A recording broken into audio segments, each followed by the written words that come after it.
আপনাদের ছেড়ে এই সবুজ শ্যামল বাংলাদেশে এসে বসবাস শুরু করছি। আহ কি শান্তি।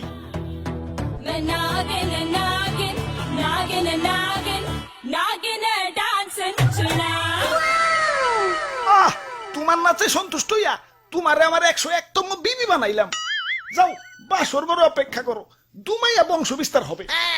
হুজুর, বাংলাদেশে আইসা তো সেলিব্রিটি হয়ে গেলাম। আমগো কাছে তো কাঁচা বাদাম হিরো আলম ফেল। নেটে ঢুকলেই খালি আমগো ছবি। কও কি? তাইলে তো আমার একটা ইউটিউব চ্যানেল খোলা দরকার। কিরে রাত সবাই তো ফাঁকা ফাঁকা লাগতেছে কে? সেনাপতি কো? ও R15 কিনতে গেছে, লগে একটা গোপ্রো ক্যামেরাও। ও ব্লগিং শুরু করবো। আর মন্ত্রী কো? মন্ত্রী তো বিয়া করতে গেছে, কাপল ব্লগ শুরু করবো।